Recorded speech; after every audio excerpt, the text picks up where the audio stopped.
Now Samuel said to all Israel, "Indeed I have heeded your voice in all that you said to me, and made a king over you. And now, here is the king, walking before you.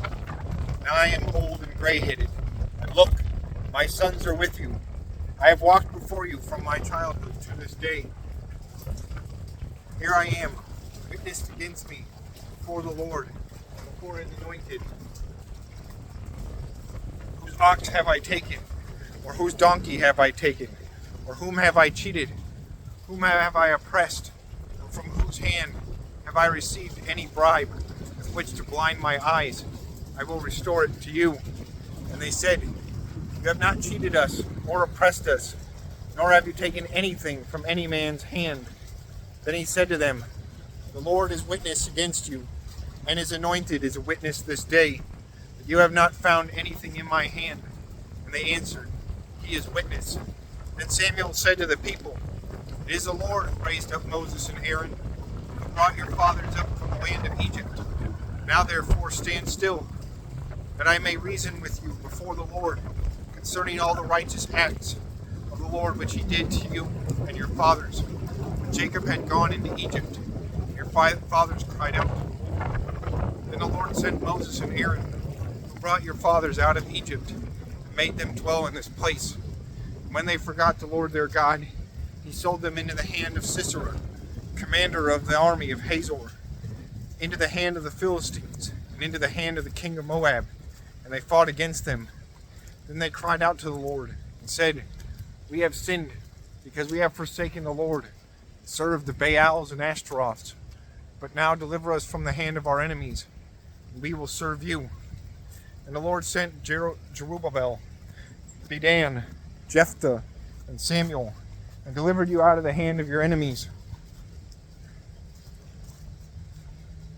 on every side, and you dwelt in safety. And when you saw that Nahash, king of the Ammonites, came against you, you said to me, "No, but a king shall reign over us, when the Lord your God was your king.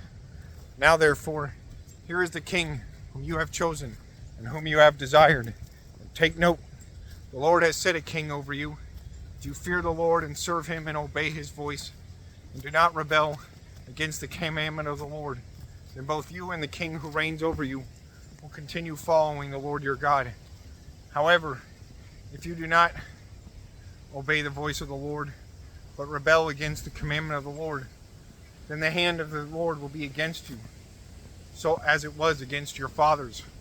Now therefore, stand and see this great thing, which the Lord will do before your eyes. Is today not the wheat harvest? I will call to the Lord, and he will send thunder and rain, that you may perceive and see that your wickedness is great, which you have done in the sight of the Lord, in asking a king for yourselves." So Samuel called to the Lord, and the Lord sent thunder and rain that day, and all the people greatly feared the Lord and Samuel. And all the people said to Samuel, "Pray for your servants to the Lord your God, that we may not die, for we have added to all our sins the evil of asking for a king for ourselves." Then Samuel said to the people, "Do not fear. You have done all this wickedness, yet do not turn aside from following the Lord, but serve the Lord with all your heart, and do not turn aside, for then you would go after empty things, which cannot profit or deliver, for they are nothing. For the Lord will not forsake his people, for his great name's sake, because it has pleased the Lord to make you his people. Moreover, as for me, far be it from me that I should sin against the Lord in ceasing to pray for you. But I will teach you the good and the right way. Only fear the Lord and serve him in truth with all your heart.